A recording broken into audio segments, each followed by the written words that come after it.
Yo! Video games.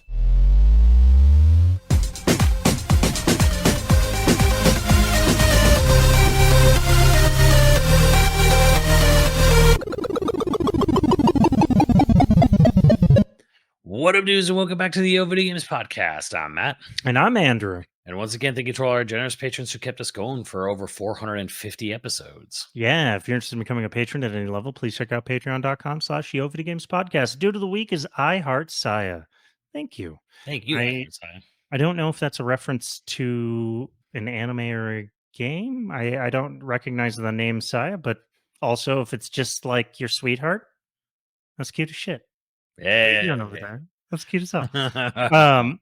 What's not cute as hell is I don't know that I want to open with this because Tokyo Game Show was what, the last 4 days, 3 days, 4 days, Something like that. I feel like we have like two positive things to talk about. And we have like two kind of interesting, not positive things to talk about. Well, okay, I'm gonna start with a positive from Tokyo Game Show because there's not a ton to talk about with the game show that we haven't already seen. But one positive that I saw was I think it was called Nightmare Operator. Mm-hmm. Very cool, all very PS1 esque. But very cool. I think it's only for PC, but like a Resident Evil Ghostwire Tokyo Yeah. Fatal Frame. Like I don't know. It hit a lot of these like like it gave me a nostalgia boner is what it did. Is it hit a lot of points for me where I was just like, oh maybe this is what I want to do with my summer.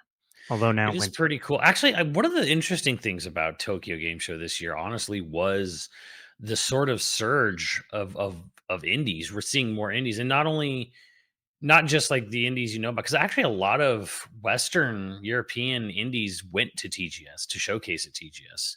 They were there with their games, which was really interesting because you usually don't hear about that. But also Japan is kind of getting into the indie scene as well. This was I don't know if you would call this game indie, but it was kind of in that vein where it's like, hey, wish listed on Steam. They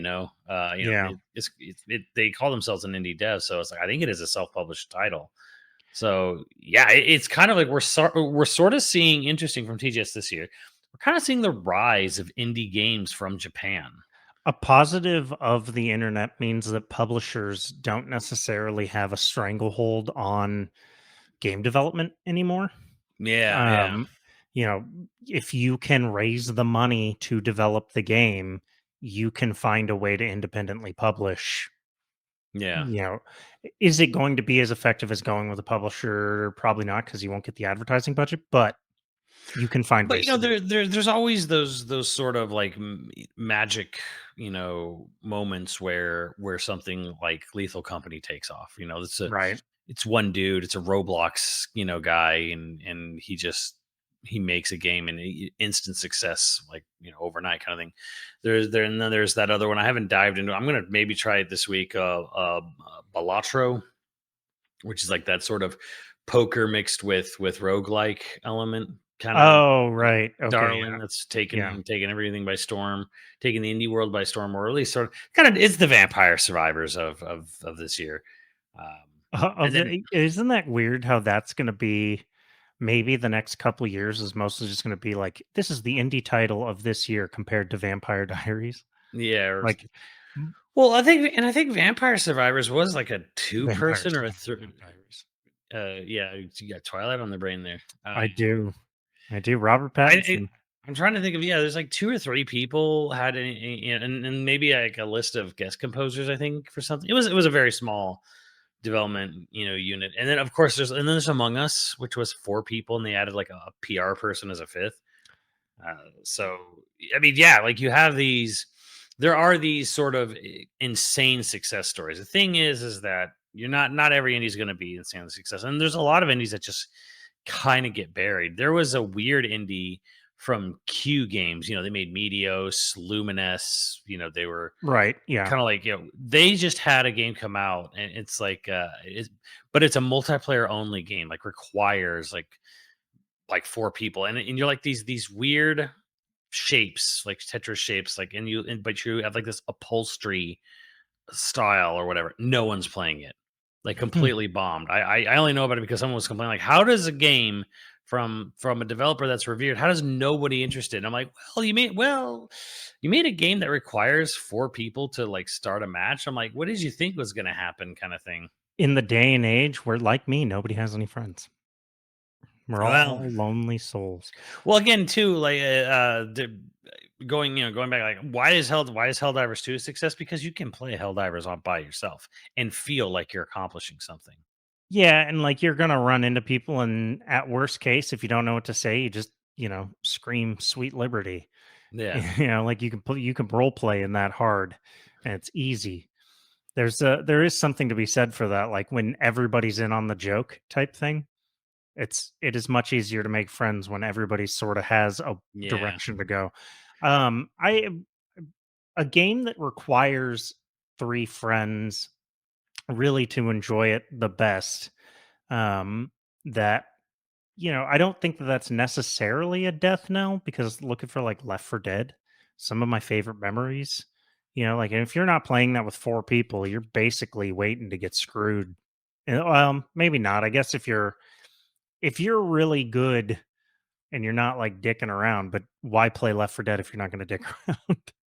I guess. But then again, Back for Blood didn't do that well, did it? Back for Blood's dead Not already, really. isn't it? I think it did. I mean, honestly, it only probably didn't do well because WB Games probably had huge expectations from it, and it probably did fine. I think it sold like 1 million or so, Oh, yeah.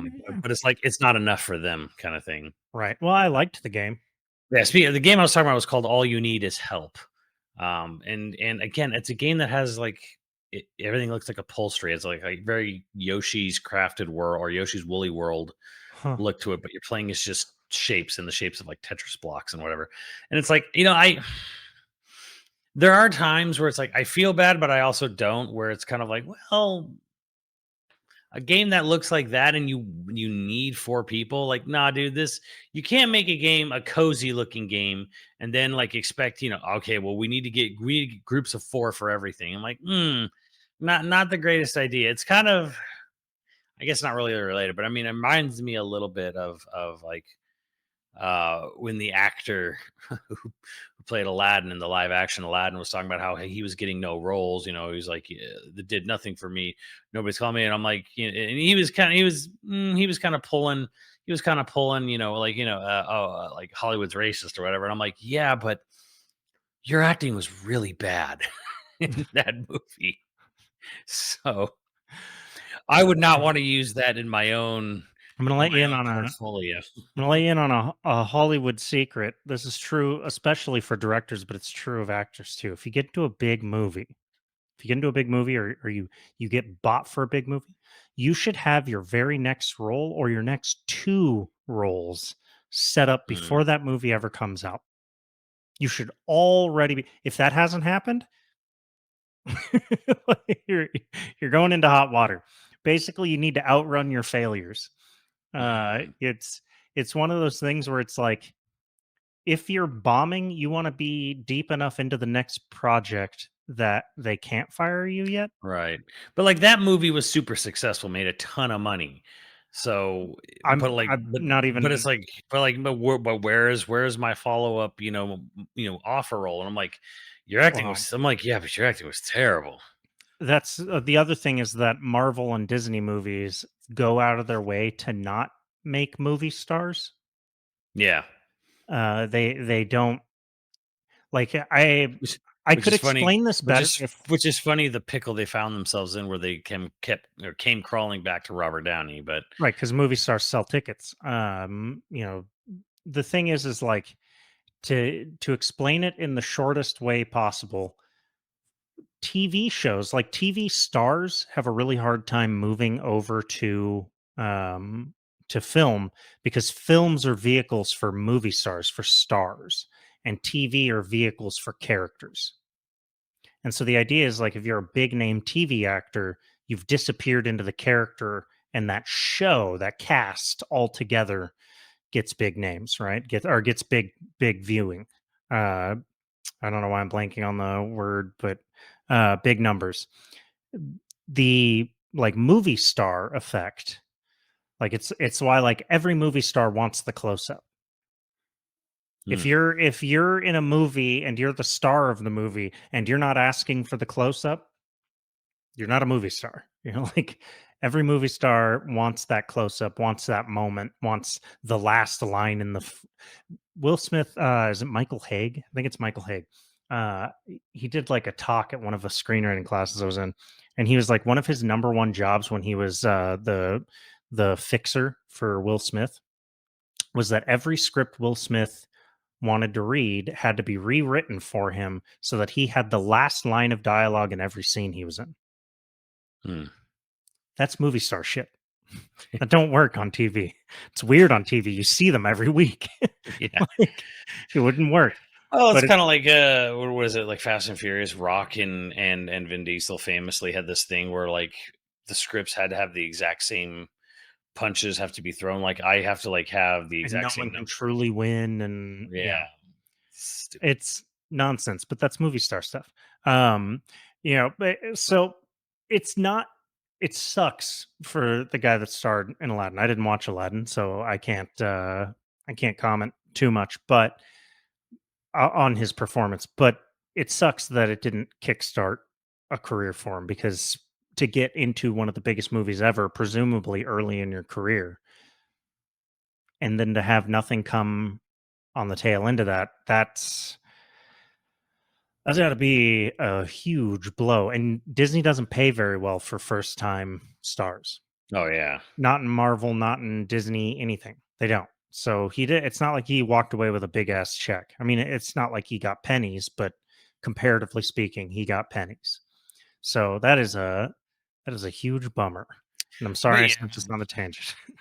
Well, it's just one of those things where it's just kind of like I don't know what to tell you, but like I'm sorry your thing is kind of not finding an audience, but I don't know what audience you were expecting to find kind of thing. Them's the breaks.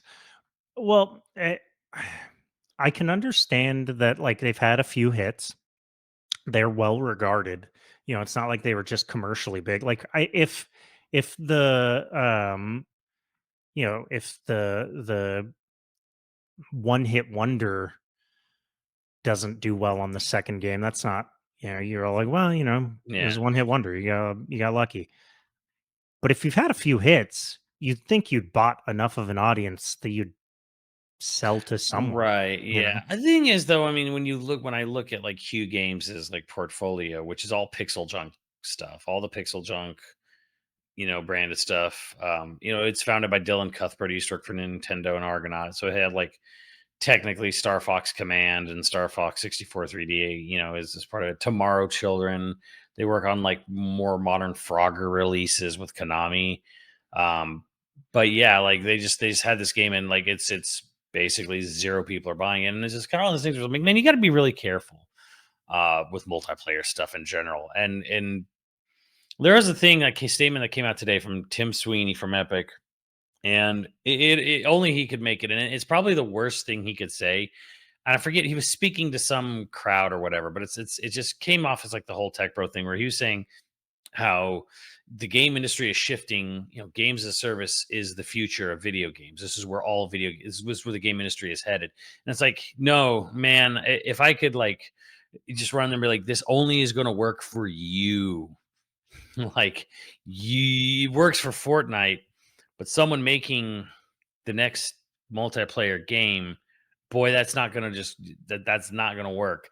And it was almost like dangerous hearing this thing to come out of Tim Sweeney, because it's like, yeah, multiplayer live service, like, this is the future. There's the future of like social interaction and gaming is this. And I'm like, no, bro, you're lucky because you're there on the top.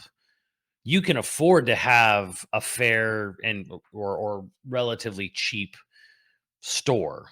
When you sell stuff on Epic Store, it doesn't cost that much for a skin. You're lucky you can do that.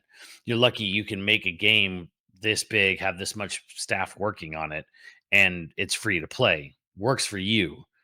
But it's not going to Right. work. It's not going to work for very many other people. And even if someone did want to come in with a lot of money and try to make it work, Why would anyone leave it? Because they have Fortnite, and if they don't have Fortnite, they have plenty of other games. So, man, like I think anyone who wants to jump into this multiplayer thing thinks they're gonna have the bro. Let me tell you, don't spend a lot of money making your if you're dead set on making a multiplayer project right now, whether you're indie or not indie, don't spend a lot of money on it, man. this this is my advice, because this is not this is not the time or the place you want to like just jump in and be like, and again, it's the other thing too, which Amazon games had this problem, and other people, you can't make something a hit. You can't make something the next big esports game. Yeah, well, It'll find its audience if it finds its audience. You cannot railroad it. There's no amount of marketing dollars in the world that's going to convince people to I am going to shift all my gameplay focus towards one multiplayer title.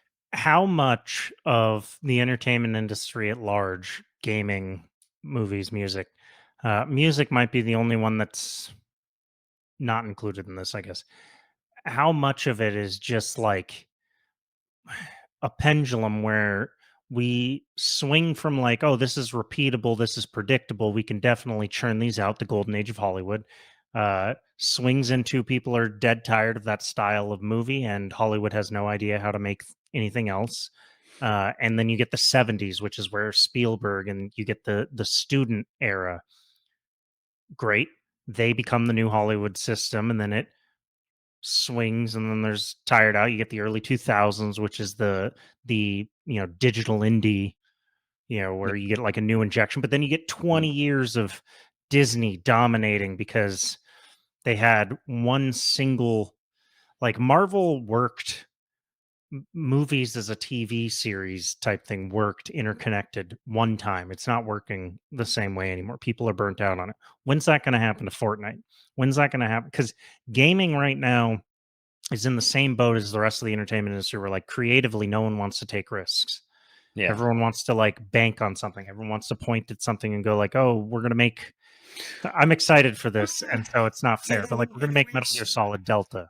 We're not going to Well, make yeah, because you could definitely argue that remaster remake is kind of everyone keeps going It's back all they into their got. back catalog right now because it's guaranteed. It's all movies got. John Wick is getting a 10-year anniversary release in theaters. Can you think of like how many movie franchises way bigger than John Wick just never did a re-release?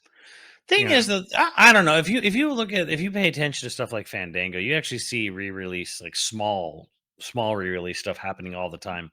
yeah, but Was it not nationwide, not like a Coraline did? not a Cor- total complete Coraline outsold Borderlands. I was that's not saying a lot. That's that's not saying much of anything. It's like saying like, But "Oh, I'm it saying was bright last night." it was just a re-release. It Right. was just a re-release, and then it came out and it sold better than a new movie. My point is though is that it's not like we are entering an era where like they're gonna do re-releases like this way more often. John Wick is the first. It is a flag on the field, basically. We're not. Frankly though, here's what I'll say to that. At least if it was cheap, if it's like a really cheap movie ticket, I'm actually more down.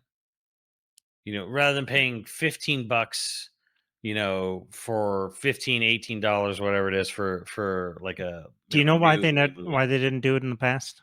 Why they only do it now? What? Because you probably Charge money? don't own John Wick on DVD, do you? Oh God, no. But I also wouldn't go see John Wick again in the theater. No, but I'm saying like because physical sales are down across the board, re-releases and remasters and across the board are they're a much more profitable idea. They like that they can be like, "Oh, experience it again. It's been 10 years since you watched it probably." Like that's It is. I think it has been 10 years because I don't think I watched John Wick ever since I saw it in the theater. you might have watched it on streaming. The point is because people don't own DVDs of their favorite Mm. movies or whatever, you are much more likely to be open to going and seeing it in theaters again. Yes, it's on streaming. Yes, you can rent it. Yes, you can. But the Hey, point you is, know it's like, what? This is how the movie industry operated for decades. Well, decades. this is how it's gonna operate for another decade. People, okay, but owning a movie didn't really happen till the 80s. Like maybe if you were rich in the or late 70s, if you were rich, but like it wasn't really mainstream, and it wasn't even mainstream until like the late 80s either. It Yeah, you'd actually have took to watch it on TV.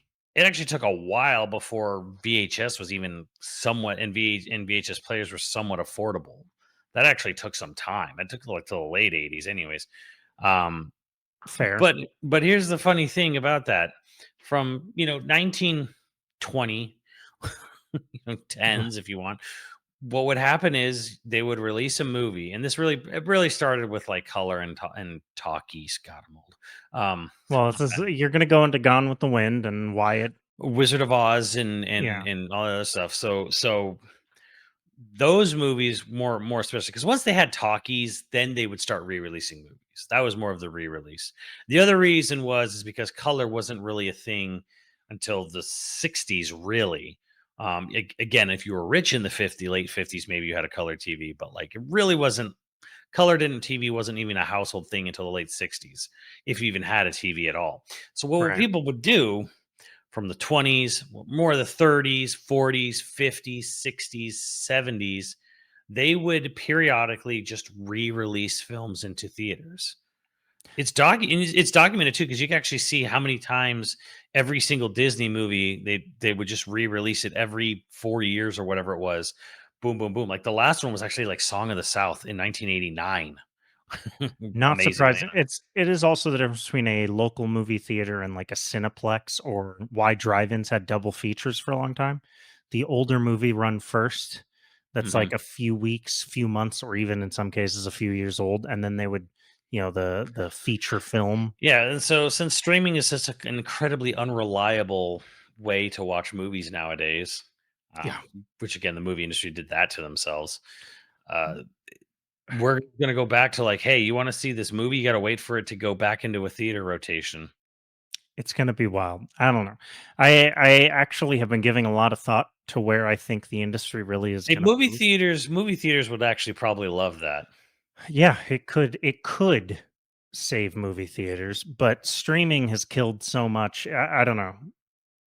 I don't know. I love movie theaters, and even I don't go to movies as often as I ever used to. Well, reality is that piracy is just gonna come back. It already has. It already has. I mean, speed. Well, I called this the last couple of years. I'm like, this is just the speed run to back to piracy. It's gonna be wild to see, especially for TV shows, because people aren't gonna want to subscribe to like 18 different streaming channels. Exactly. Like, But all those channels are gonna die. yeah. They're all, Paramount Plus and Peacock. Peacock I think and both those two are both like not looking like they're gonna last. yeah. Disney Plus is doing so bad that it's considering like forcefully merging Hulu with Yeah, Disney Plus because Hulu was self-sustaining when Disney bought it. not for long. Not for long.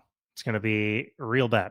Um, I was trying to think of like other indie games that caught my eye from Well, Tokyo Game Show, and I have none. It's literally the thing just is, that speaking of piracy, that was my most excited game I saw at the Tokyo Game Show. Yakuza. Okay, I hate the name. I because Yeah, it's like a like a dragon pirate dragon. Yakuza of Hawaii Yeah, in Hawaii. in Hawaii. Pirate Yakuza in Hawaii. Like a dragon, pirate Yakuza in Hawaii. Why don't you just call it like a pirate?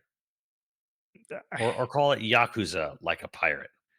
Well, Perfect. it's like Anyways, it's like how they're so worried that you're not going to know it's a part of that like series, and that's what they think is going to sell you on it, not the game itself. And so they got to make sure you know yeah, that it's like a dragon, and you got to know that like a dragon is from Yakuza, and you got to know that it's taking place. Oh, here's the new concept: it's pirates in Hawaii.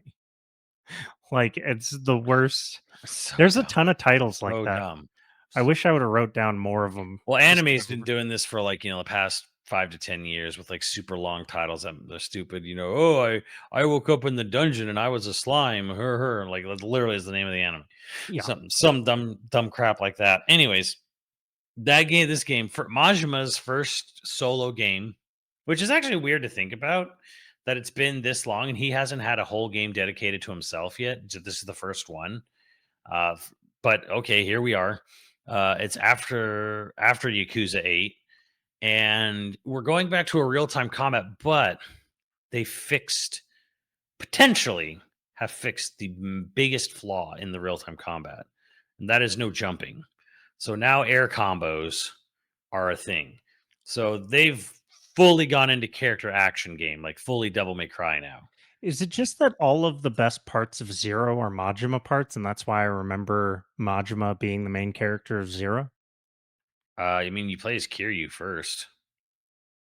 Yeah, wow. All my favorite parts must be Majima because Well, Majima's in Dotonbori, or and he looks Sotsubori, cooler. or whatever. Yeah. So, anyways, yeah, this is like this game. Just it's everything about this is like yes to me. First and foremost was the combat, the fixing of the combat of like you doing launchers and then jumping up into the air and doing like air combos. The fact that he has all these crazy finishers. He dual cutlass wields and he does all this fantastical stuff where like he'll throw them around, like he'll have these spinning cutlasses around him like boomerangs, and he'll like finish off with a big giant flintlock or a blunderbuss blast. I'm like, this is the yes, this is the game. This is the game. You have your own little pirate island home. You get a pirate ship. You get to sail around like Hawaiian waters and go to like little tiny islands The and spiritual successor to Skies of Arcadia and all our favorite parts like of it. in kind of a way, yeah. And then there's like this crazy place called Madlantis where like this old American woman called Michelle runs, and it's all these old boats that are just like mushed together, and they made this seedy pirate haven with a coliseum. And I'm like, okay, yeah, this is the game, man.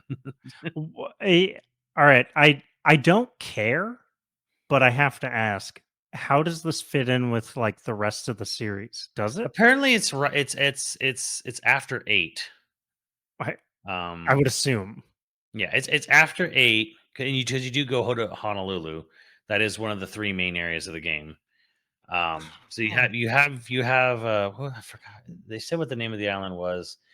I don't forget. There's the island your little pirate island home, and then there's Honolulu, and then there's Madlantis. Um, and yeah, like Majima's is anemic in the game, and apparently, like tattoos are basically the way to get his memory back. And when you get his memories back in the game, it actually is going to show you cutscenes of what Majima was doing from his perspective during the course of the past few games. Oh, and I thought you said anemic, and I was all like, "What the fuck does that have to do with this memory?" Let's say anemic. I might have. Well, I'm amnesiac, Amnesiac. Yeah, amnesiac. I thought I misheard you, and I was He like, looks anemic when he washes up on the beach. "Yeah." Well, that's also just because he's a very skinny young man. Yeah. Well, he's not even a young man anymore. In No, eight, he's he's like 60. 60-year-old man playing pirate. I'm in. Well, because he was like 20 or something in 88 or something like that. So Is it like a secret game director? Sakaguchi is the one who's stepped in. It's a surprise. I have no idea. I actually don't know who's doing it. But like, yeah, I watched a little bit of the presentation from TGS, skimmed through it. And I'm like, this looks great. This It looks does. It great. does look like dumb fun. I mean, all of the Yakuza games are dumb fun, but Now I you have a played pirate Zero, ship. and yeah, pirate ship is really that's basically you and Mike have always wanted just a pirate ship and to be left alone. That's that's fair. Um, yeah, I would say that that's probably one of the 3 games that I was excited by at Tokyo Game Show. I mean, there was more games for you to be excited about, but um, yeah, the Nightmare Operator, Like a Dragon, Pirate Yakuza in Hawaii, um, and then of course Metal Gear Solid Delta, which I sort of hate that I'm excited for because I don't want to give Konami any more money, f- especially for Metal Gear. But at the same time, I would like It Konami looks IP to nice. make a comeback. It does look nice, and Well, it here's the looks thing. smooth. It's not like you're buying Metal Gear Survive or something, you know. That's true. That's true. It's like it's still it's Metal Gear. Like they know what they're doing. Most people consider Metal Gear Solid 3 to be the best Metal Gear. It's Yes. probably the best Solid of the Solid series. So there you go. So nobody's gonna sit there and argue 4 is the best, or even I 2. People do argue 2, but People argue too because they hate themselves. Um, two's fun, but like it's I don't know why they call it a Metal Gear Solid game. It's not. Um, but no, 3 is the best, and it's one of the better Bond movies, really. Yeah. It's just good times. Um, 5 is interesting. 5 is interesting because 1, it's again like, why is it a solid game? But 2, like, it's interesting because it retcons the first 2 games, I think. Yeah. It does. Yeah. Um, Or at least tries to like it retcons, but also tries to like give you this explanation kind of thing. yeah, it tries to explain it. I guess the retconning's not what it does, but it is like a It round. is It's it's one big kind of roundabout. yeah. Yeah. Um, the yeah, 5 is cool. I haven't played 5. I haven't played 5 in like a long time, so maybe I'm misremembering stuff. But 5 is cool. It has that really long Jeep ride. Which Yeah. do you remember the one I'm talking about? I know what you're Like talking the about. I haven't even super really long played Jeep. the game personally, but I know exactly what you're talking about. Oh, okay. No, 5 is cool and the gameplay is cool. But yeah, no, 3 is probably the best one. I don't know. I'm not a expert on the lore of Metal Gear. I know I've played all of them, so I feel like I would have a generally good sense of I what's mean, going on. three is the furthest back. Yeah, the Three earliest. is kind of it's funny because like, the real true villain of the series ended up being Major Tom, from 3.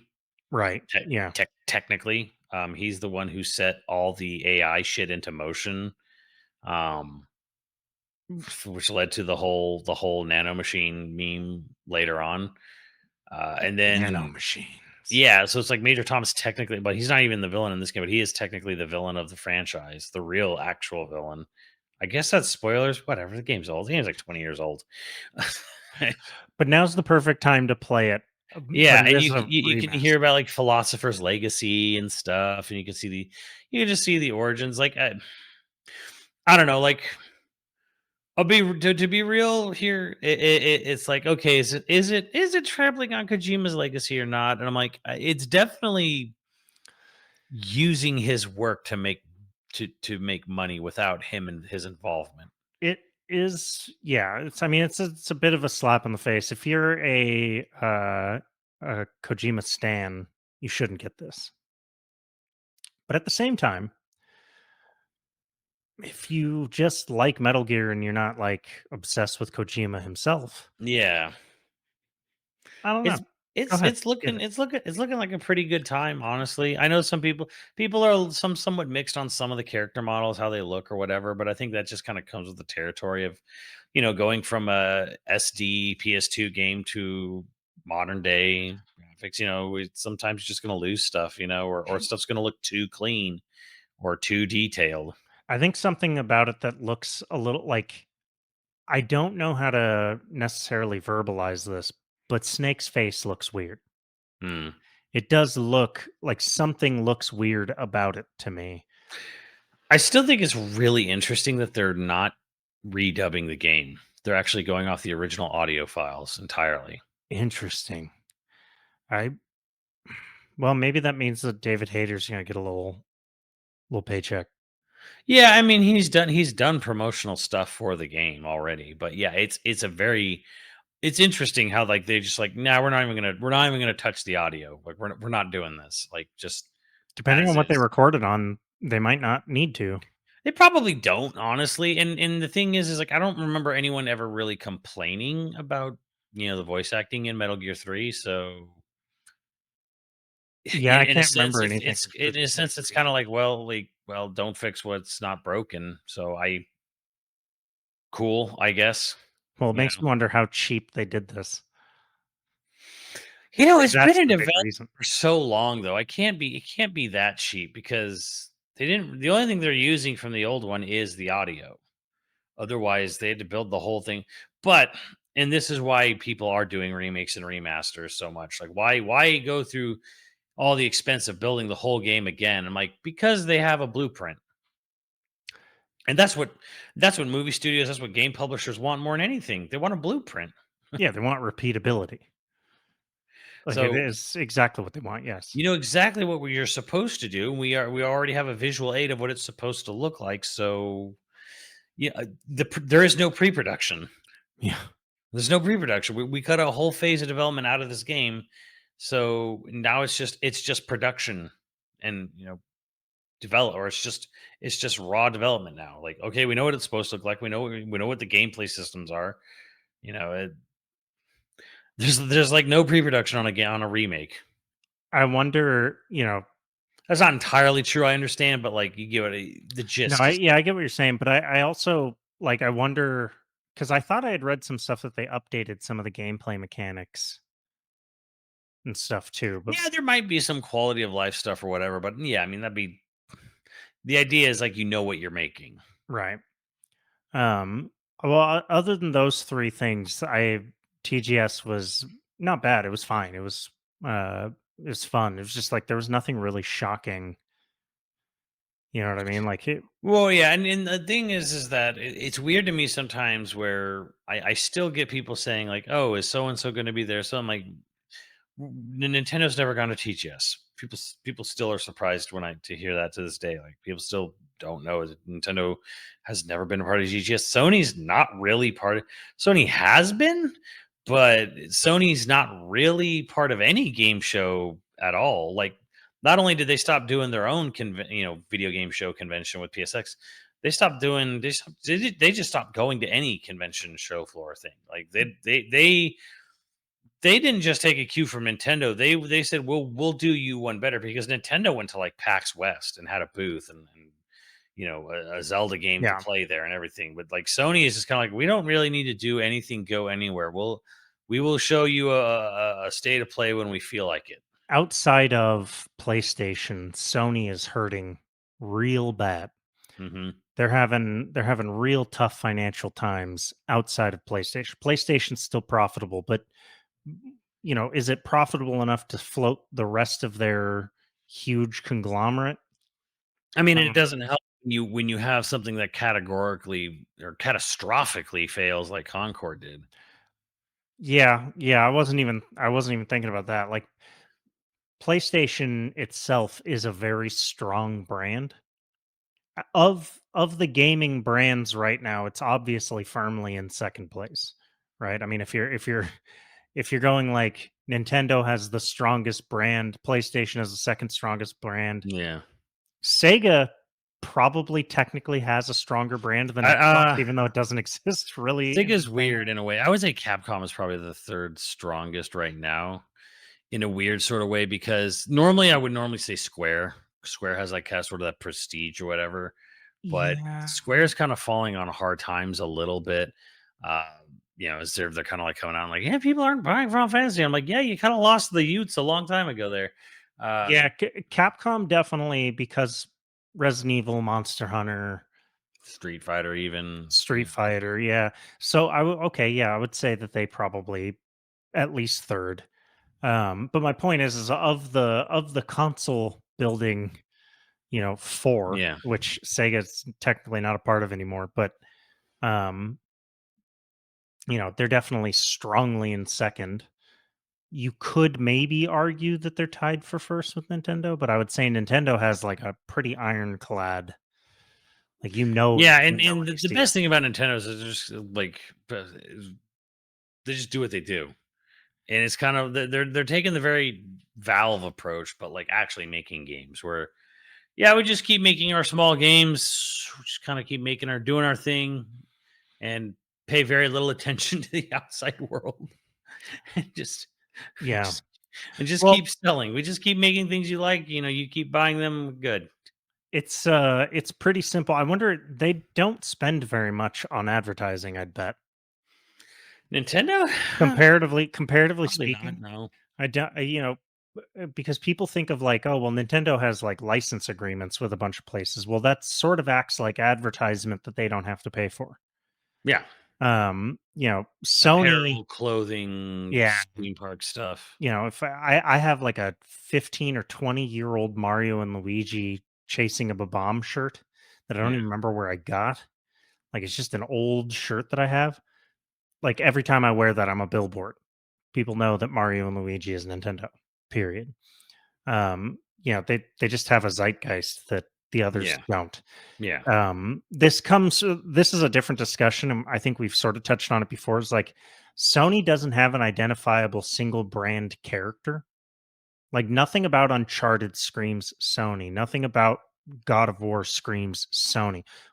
But Nintendo has It's several franchises that scream Nintendo. like Kratos is the closest thing you come to it, right? Yeah, Because like kinda. you couldn't just throw Ellie or Joel or anything Right. on a piece of thing and people like, oh, Sony PlayStation. Astrobot is their That's way in. that's the argument that's being made for Astrobot is they should start focusing on Astrobot being their actual mascot because it's easier to get kids to want the Astrobot, whatever the fuck. They had so many, and they've had so many for so long. Jack and Daxter could have been it. Ape Ratchet and Escape. Clank, Ape Escape. Ratchet and Clank is the longest surviving franchise they have left. Honestly, could easily be their Ratchet could have and should have been their mascot. Honestly, Yeah. That just I don't know if it's just bad luck or if they've actively squandered or what it is. Part of me thinks that it's because Nintendo is I think honestly, you know what I honestly think? I think Sony people who've been running Sony, they don't want to be associated with something that has that sort of branding. I think they look at Mario and Sonic and just think like, okay, well, people in somewhat fairly, people still think Nintendo's a kid thing. Yeah. It's for kids, like it's a toy. They yeah, don't want that. They remember they're there to make their Oscar bait games. yeah. They don't Oh want to well, be that. They want to be known for other things. that's why they got into the Oscar bait game, as it were, right? They wanted the prestige of filmmaking, of being artists. They wanted to change the image of game development to Hmm.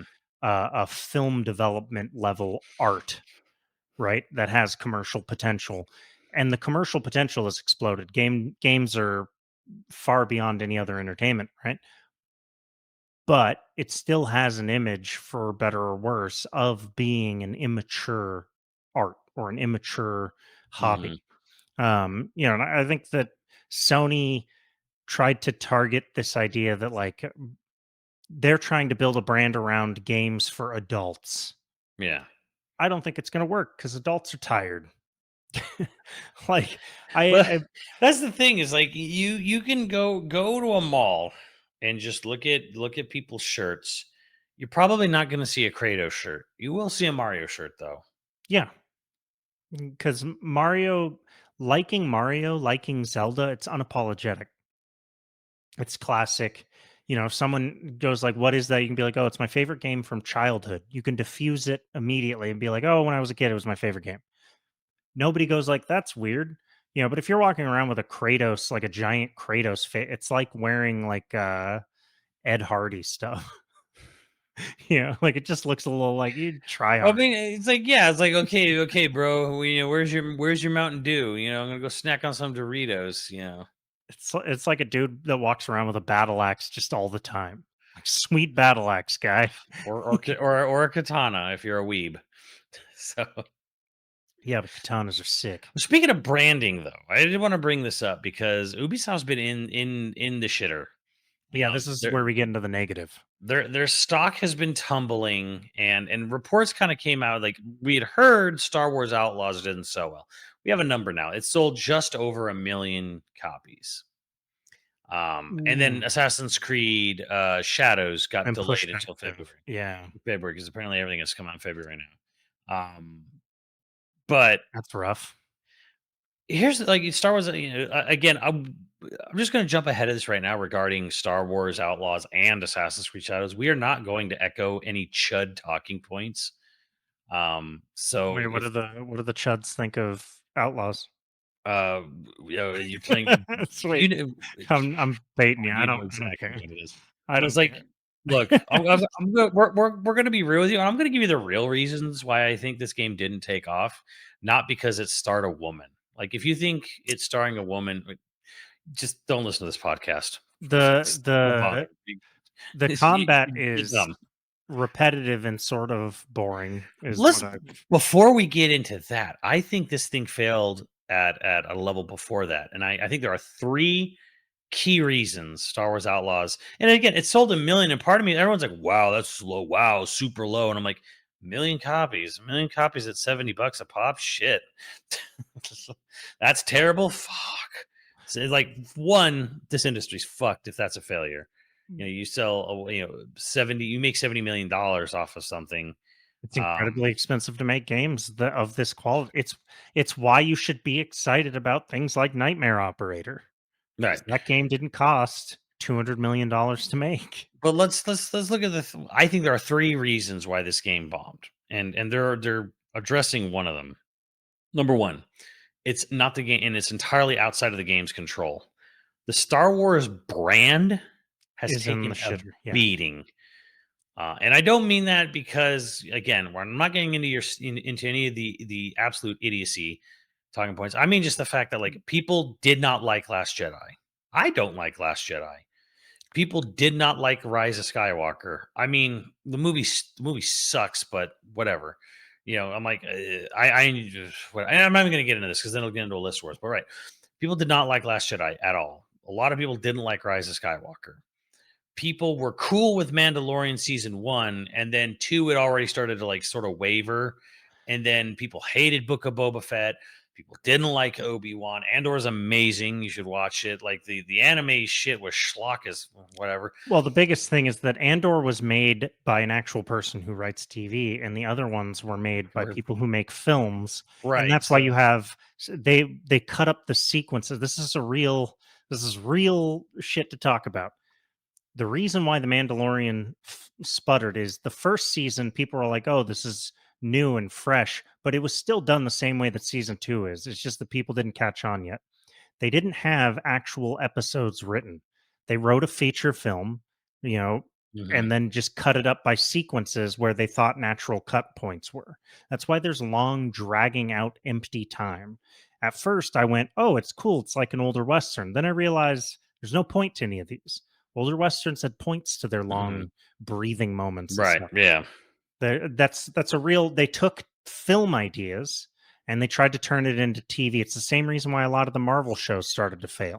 Well, I mean, also season 2 got started to get real fan servicey. Oh, here's this character from this show, and here's this character. And Boba Fett's back, and Luke Skywalker's back. Right. Spoilers, whatever. Well, because it was made by actual like Star Wars nerds who Right. wanted that. They wanted to see their favorite characters from blah blah blah. But also Right. Disney doesn't know how not to just throw in they made Marvel, and Marvel movies for the longest time were so interconnected that like Hmm. that's all they know. But really though, like, the branding has taken a beating, and I It can know has, yeah. that again. That branding started taking its first beating at episode 8. I would argue It started at personally. episode 7. But all right. Thank you, thank you. I would argue it actually kind of started for me. The failure started with 7. That's where I argue.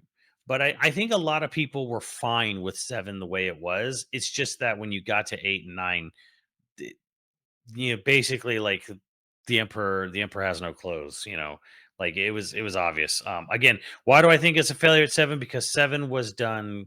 7 was a failure from the get-go, because when Bob Iger was basically doing cartwheels, on the desk to sign away the rights from George Lucas for a measly $4 billion, and he was going to get all of Star Wars. He was, super excited.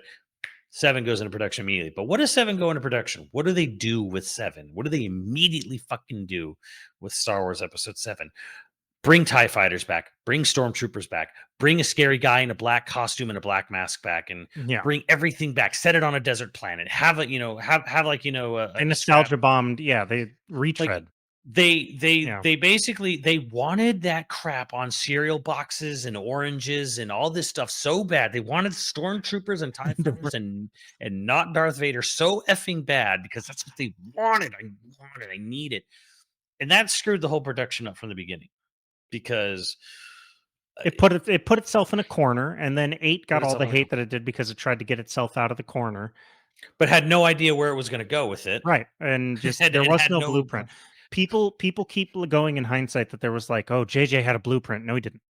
No, he JJ didn't. doesn't like blueprints. he No. openly says he likes to do this mystery box thing, which He makes it for a a mystery to while is himself, so he doesn't even know the answer. right.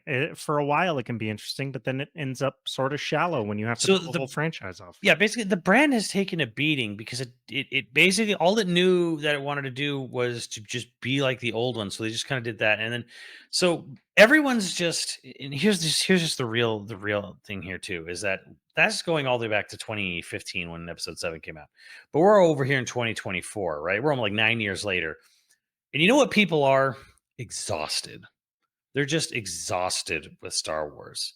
They're exhausted hearing about it. There's no rational discussion online. You can't have it. You can't have a single coherent thought or calm rational discussion about the franchise anymore with anyone. They're just exhausted. It is a beaten, exhausted franchise I that would, was working yeah, against the game. It's not the game's fault, but it was working against the game to begin with. And frankly, to even add to that, what were the Star Wars games? Because remember, EA had a contract for exclusivity locked up for years, and that's they what I was going to released say. Yeah, Battlefront and Battlefront 2. So they poisoned this well of Star Wars really bad with Battlefront 2. Now there were the Jedi Survivor, Jedi Outcast, or whatever games by Respawn. They're good, but they were also very buggy. In fact, the second one is still a mess on PC, apparently.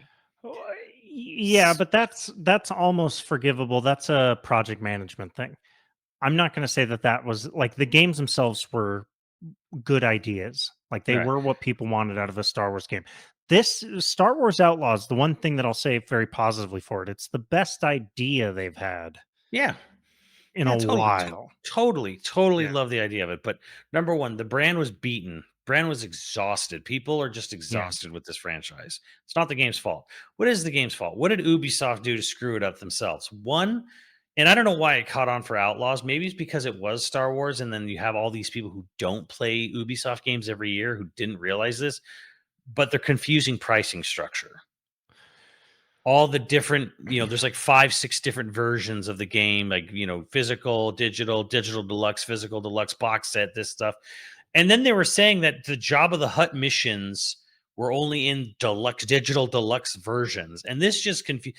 You're making this game about Star Wars Outlaws, and doing Jabba the Hutt is this only in this digital deluxe version. Yeah. Really screwed the pooch on marketing there. So you just confuse the hell out of consumers. And for me, I was very much like, the Ubisoft does this with every game. Why are you whining about this now? But like, let's think about it. Probably if you're, like our friend Matt, who's into Star Wars. Well, no, he's into Assassin's Creed. He's very familiar with this. He's way more into Assassin's But Creed. let's say he wasn't. Let's see someone who's like Matt, who loves Star Wars, comes in and is like, oh, Star Wars Out, this looks great. Wait, why are there like 6 different versions of the game? Why is only this version have Jabba missions? I don't get it. They screwed the pooch. They confused the hell out of the marketing. And number 3, which is real quick, it's really close too. It was only on Uplay on PC. They Yeah. launched it only on the Uplay launcher, not on Steam, which apparently they're course correcting real fast because apparently it's coming out on Steam next month. Yeah, like it's the same as the streaming wars, and it's gonna go like all the different storefronts that you have to have its own launcher and its own. Yeah. Nah, that's got to go away. Yeah, That Ubisoft screwed it up by putting it only on their own exclusive launcher. They had a million different price models for it. You all these PC gamers are just like, wait, what am I doing? So again, I don't know if you know about this with Assassin's Creed Shadows, they are dropping the pricing structure and the season pass structure from it, and they're putting it on Steam day one. They basically learned their lesson real hard on yeah, Star Wars. but they didn't learn it fast enough because they could have learned this in a basic business course. I'm I speaking as don't an know how expert they here. got yeah, honestly, I don't know how they got this far. How did they get this far for this long? I'm speaking as an expert who took a single business course during my art school education. I took other business courses, but really, just intro to business will teach us the more friction, the less sales. The harder you make it to get the thing, for whatever reason, however you create friction, middlemen, whatever, the less you will sell the thing. The Right? game is at the end of a hallway, your customer is at the other end. Do not put doors in front of them that they have to open. Yeah. The less hurdles, the better. I don't know how like it's one of the most basic. It's like the thing you see ad nauseum. Anybody that ever like pretends to understand economics, they'll supply and demand. It's just basic. It's like, well, yeah, but there's a whole lot of no. This it actually is that basic. Friction. The more friction you create, the less sales you will make. That's it. So how do you create friction? Oh, you got to get our down or our storefront, and you got to use our downloader, and you got to have there's 6 different versions, and this version is the most complete version, and it's not the advertised price, it's the higher advertised price, and there's fuck all that. I'm just not gonna. I'm just not gonna. The other thing is with Assassin's Creed getting pushed back to February. One, obviously, they pushed back to February to make those changes. But yeah, okay, they're gonna put it on Steam day one. They're not gonna be happy about that because they're gonna have to split off money to Valve. That being said, name one time in the industry's history where they got the full $70 ever. Right. Well, anything they sold on Uplay launcher, that's when. Right. It's like they're acting like there's never been storefronts before. By creating your own Yeah. storefront and creating friction for the customer. No, just go to who's got the biggest Yeah, storefront. when you were selling those games for $60 physical and EB Games, you weren't getting $60 directly back to Ubisoft. Yeah, I think in the end they got $12 a game, right? Wasn't it like No, it's more than that, but well, I'm uh, talking about after manufacturing cost for because it basically came down to they got like $12 a game is the thing that I this is old. This is from that would be probably when EB terrible. Games was around. It's a terrible return on Well, investment. because you are you talking about the cost of development, the cost of like I'm talking about the actual profit that they make is like $12 a Mm. game. Oh, the profit, right? Right. So it's like not what they split with, EB games, and then, the cost of the DVD and the cost of the case and the cost of Yeah. whatever. Like it all comes down to like $12 a game, which doesn't sound like a lot, but you know, Right, and so when you're paying 30%, like, oh, like $20, less than $20 is going to Valve, and right. then the rest of the 40 something is going to you. That's a hell of a lot more. Right. It's just like and again, to be clear, that number might not be accurate. I'm saying this is something that I heard literally when EB Games was still around. I guess we're going to be saying that about GameStop in the near future too. Yeah, back when GameStop was around. They're still Um, around? yeah, we know a few people that work for them. Um, but yeah, like the point is let's say they were making $30 a game, they were still losing 50% to storefront and costs. Now you're saying like, oh yeah, 30%. Well, yeah, okay, but you're not paying for the DVD. Like, and don't if they were making it and putting it on PlayStation, don't they have to pay PlayStation? Yeah, there's 30%. It's the Oh, same. It's industry standard. I'm not talking about like a physical copy. Like if they wanted to put a physical copy on PlayStation, is it 30% to put a physical copy of the game? No, it's whatever the licensing fee is. Right. So it's like they're still paying like digital a digital storefront isn't any different than putting it in a Best Buy. They're just acting like, well, we want to have our where's all the Ubisoft stores is what I'm getting at. Where's Yeah, all the but brick and it's mortar like Ubisoft? they're actually still making more money per copy Right. sold on Steam than from a brick and mortar. Well, I assume. I assume. I don't want to say definitely they are, but I'm pretty certain they are. Either way, like again, that hurdles a lot for a lot of people. Nobody wants to download the Uplay launcher. They just don't. Yeah, because it makes your computer run like shit. Every time you start it, 6 different launchers start. I what did I have the EA like Battlefield or something like that? Like for some reason I had, and then I had the Epic to play Alan Wake, and it's just like it sucks up resources for no reason. Hmm. I hate it. I hate all the launchers and all the storefronts and all the crap. No, thank you. Just get rid of all of them. You know, I But yeah, understand. I understand for a company that like they only have one game, like Epic, if all you're gonna play is Fortnite, like okay, you don't care because you're not gonna get Steam, you're not gonna get any of the other launchers and stuff. So okay, you're gonna have one launcher for Fortnite. bro, it's the game's free to play. Just play it on a console. That's what I do. No, sure, but like you understand what I'm saying. Like if all you play is from a single storefront, you probably don't care. If all you play is Assassin's Creed, you don't care that it's not a hurdle for you to get Origin or whatever the hell it's called now. You play. Origin Yeah, was EA, right? Who was Origin before they switched? EA Origin. Yeah, and then now it's like EA Play or something. What is it? Did EA change the name of Origin or Origin Access or EA Access or I know what you're talking about, but Yeah, they had like Origin and then something else, and then there's EA. I don't know. Whatever. It's bullshit. Point is like they're creating friction for no reason. If they were the first launcher, it wouldn't be the same. But like they knew getting into PC games that, oh, well, we go through Valve. And that sucks. And if Valve was being particularly atrocious about, what it was charging and not charging industry standard, then I would get it. But all they did was create friction for a game that was already sort of iffy. Like you said, it's based on a brand that is long in the tooth right now. People are tired of it. People are, you know, I wouldn't even say that people are tired of it. I'd say that they're burnt out on just the constant barrage of Star Wars stuff. And again, that's not the game's fault.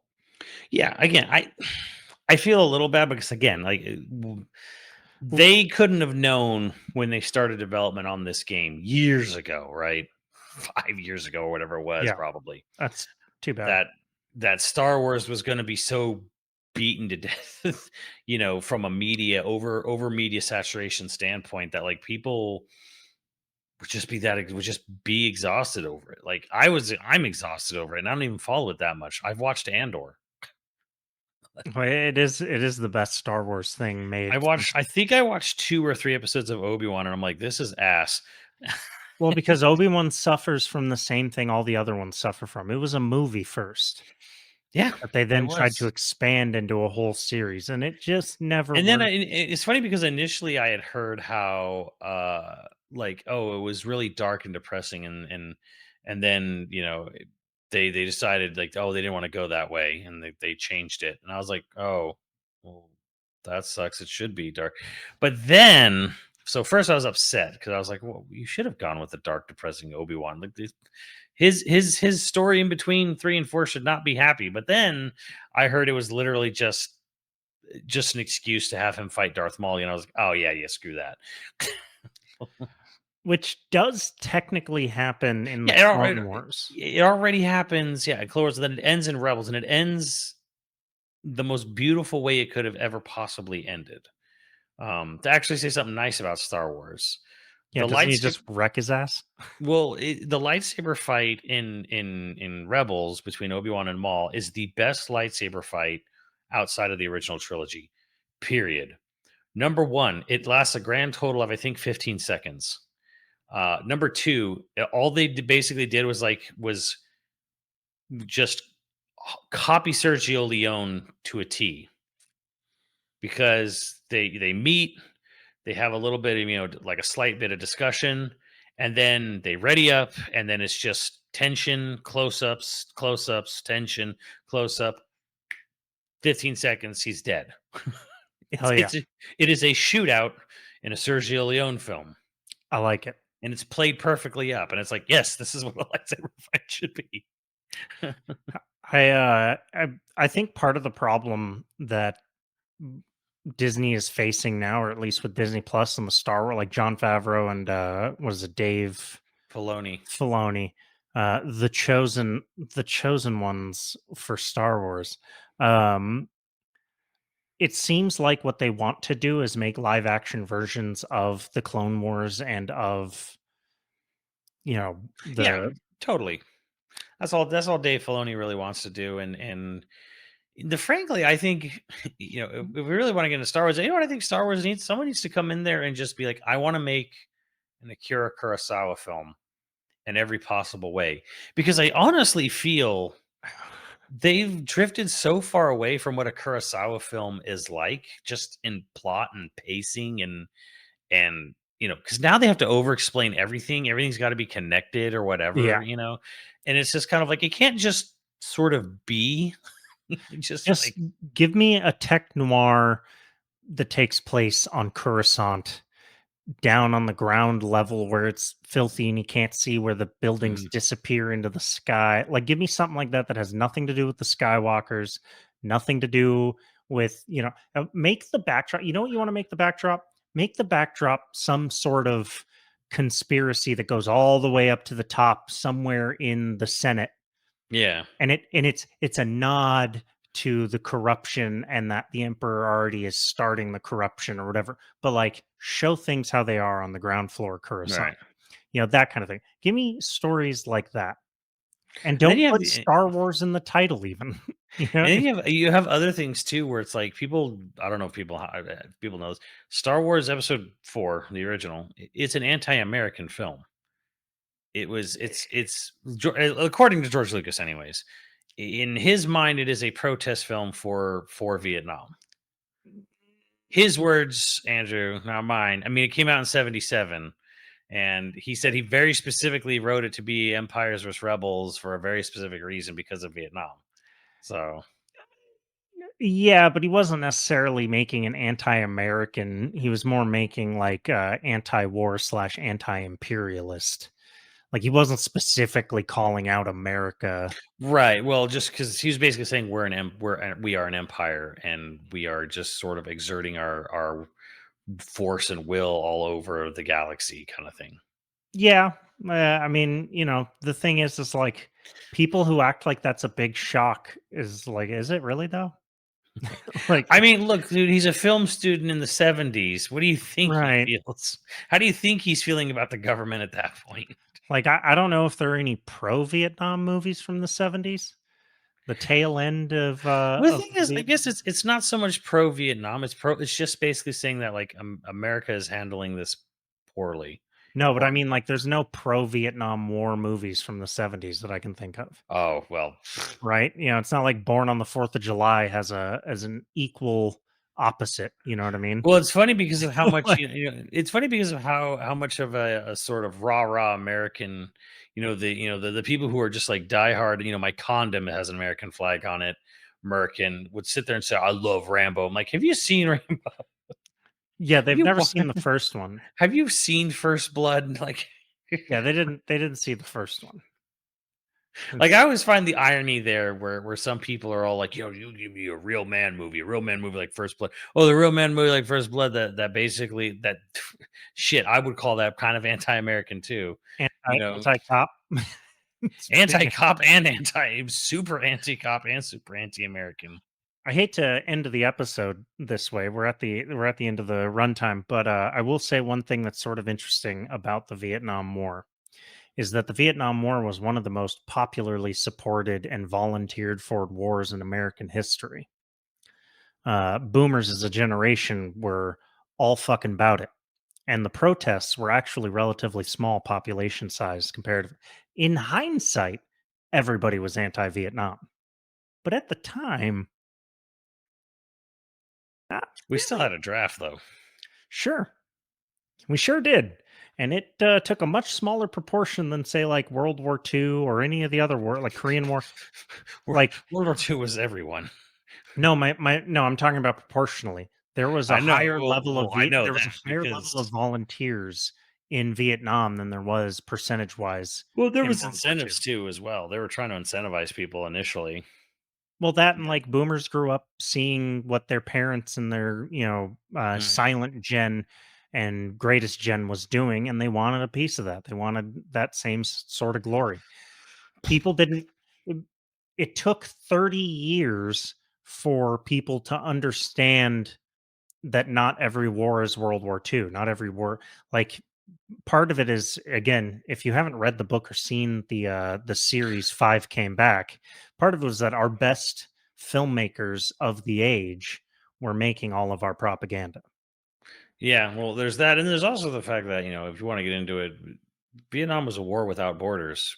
Every war before that had a border, and that border was being pushed. Well, yeah, and You know, Vietnam was there was Korea no border. was the first true proxy war, and Vietnam was probably the first, I guess, true spec ops war, black ops Right. war. So, Right. So we knew where we were going, in the other one. So, but anyways, that's a whole nother ballpark. But yes, also, I did a big stream for it last night. Monosoft turned 25 yesterday. So hey, that was super positive. They put out a video. They made a little cinematic video just to celebrate the 25th anniversary. They put out a bunch of wallpapers on their website. And I just want to, for me, the thing that strikes me the most about that it's really great when a developer just fucking loves their own work. Like they're really proud of what they've done. Although you wouldn't know that if you read the president's message, because he basically says like, yeah, we've come through it. We had some hard times, there's good times, but it's like I don't feel we've ever made I don't feel ever we've truly made anything special yet. We haven't made anything great, and we're going to keep doing, we're going to keep really? working. Yeah, and he says, and he's like, I don't think we'll ever, and he's like, and honestly, I don't think as long as this company exists, we'll ever be satisfied with Okay. with our work. So He treats his people real well, especially compared to the rest of the games industry. So, yeah, and that's the crazy thing is like, okay, so you have the success story of a company, and it's just weird because when a studio hits 25, they'll maybe put out a tweet.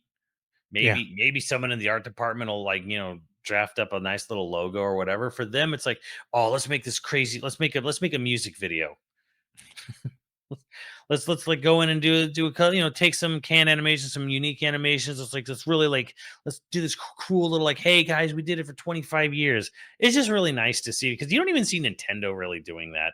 When they do like an Yeah. anniversary, it's very commercialized where it's like we're gonna have the Super Mario 35th Direct. It's a whole direct about here's this product you can buy and here's this product you can buy. Here's Super Mario 35. You can buy it, but it's gonna go away, kind of thing. Nintendo's 120 years old, 25 years ain't shit.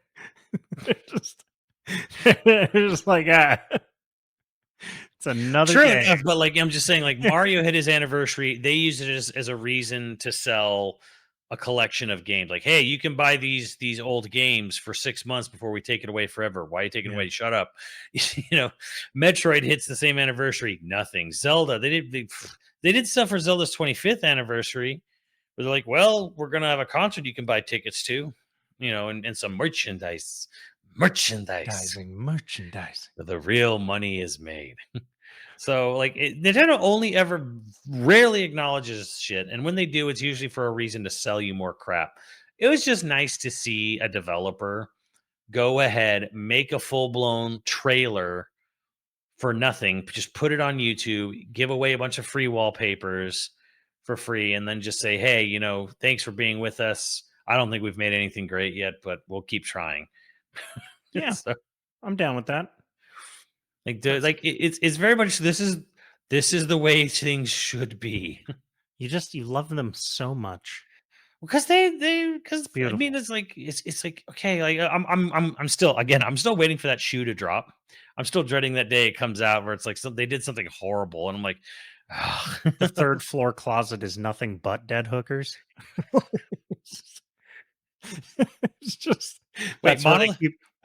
Monolith Soft was operating out of P Diddy's home. What? Oh, too soon. Good God. 130 counts on P. Diddy, by the way. 3,000 came forward in Texas. God, if you went to P. Diddy's parties, Leonardo DiCaprio, you're in some real shit. Oh my god. Okay. P. Diddy is on a recording saying that his favorite celebrity to party with is I Leonardo saw that DiCaprio. clip with Leonardo DiCaprio. I was like, oh man, Leo's probably sitting there like, fuck. Every conspiracy theory about the Hollywood elite drinking the blood of the innocents seems like it's coming true. I'm just saying, or at least they're slip and sliding. It's not the blood of $1,000 it's not the blood of the innocents. It's lube. Jesus. On that note, we have patrons to thank. If you would like to support our blue buying habits in any way, shape, or form, please head over to patreon.com/YoVideogames podcast. Dude of the week was I Heart Saya. Thank you, I Heart Saya. And our producers for this episode are Dragon Wolf Makoto, Osnite, Zybernite, Tsunami, Koroi35, Hyper Viper 89, Honky Kong 64, LCL Mayhem, and Ziggy Z. Thank you, dudes. We'll catch you next time. Later, dudes. Probably can't catch you because you're covered in lube.